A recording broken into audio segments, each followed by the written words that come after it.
سوال دیگر: السلام علیکم و رحمت الله و برکاته. استاد، چرا ما این گونه در همه جا خود ذلیل گشتیم؟ در همه جا مسلمانان را میبینی در زیر شکنجه و عذاب هستند. برکات.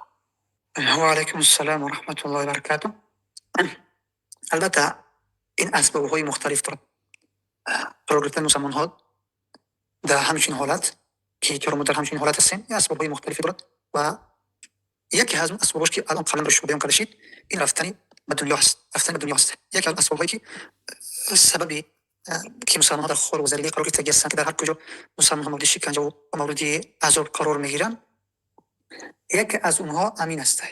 یکی از اونها این رفتن به دنیا و متأثر شدن از همین دنیا و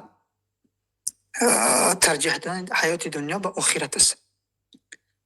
از این خاطر اسباب های مختلف دارد و که در حدیث هم ذکر می شود که رسول اکرم صلی الله علیه و سلم می فرماید که یوشک ان تداعی علیکم الامم من کل افق کما تداعی الاکلة الى قصعتها. این نزدیک است اینکه امتها بالای شما خوانده بشوند، یعنی بالای شما حمله بکنند.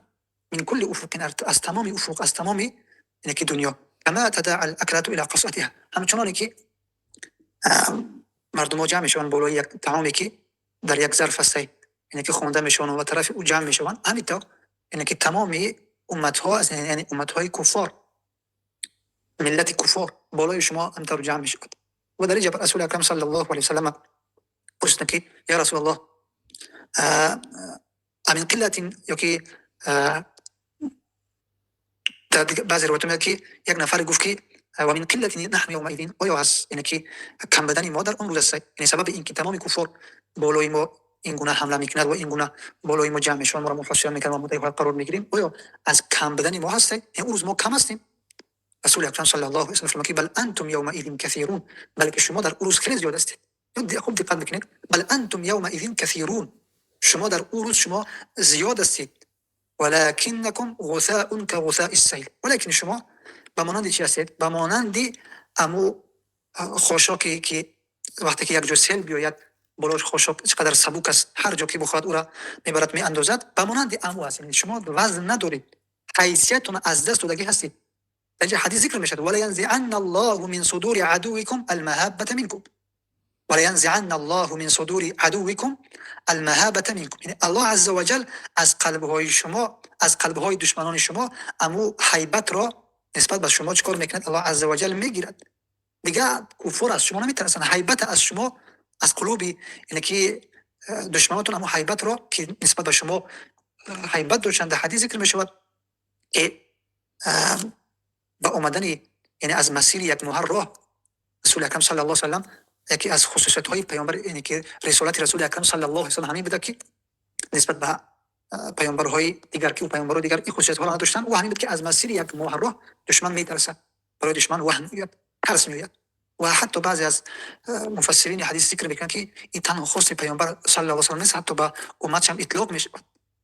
ولیکن این به سبب مخالفت شریعت، به سبب دوری از دین، سبب دوری از دین الله عز وجل، لیکن امین هیبت از قلبی دشمنان شما میگیرد.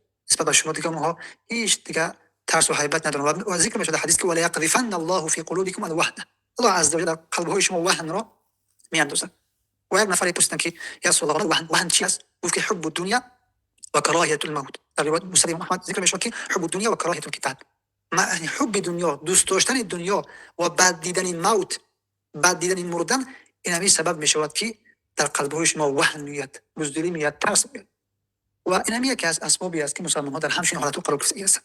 پس تا زمانی که مسلمان ها بر نگردند به دینشون و آن طوری که مسلمان های صدر اول بودن، تا زمانی که همون طور نشوند و چند نزنن به دین الله عز وجل، به همون طریق و رویش که سلف رحم الله چند زدن، هم طور چند نزنن و نه آموزن دینشون رو و عاقلانه و عالمانه و با بصیرت اگر که پیش نروند، پس هیچ وقت این از این مشکلی و از این ذلت و از این خواری برآمده نمیتوانیم هیچ یک از من شما. پس این یکی از اسباب‌هایی است که الله المستعان مسلمان در همچین حالت هستند. راه حلش برگشتن به دین الله عز وجل به آن شکلی که سلف رحم الله دین آموختگی هستند و به دین الله عز وجل چنگ می‌زدند. بارک الله فیک.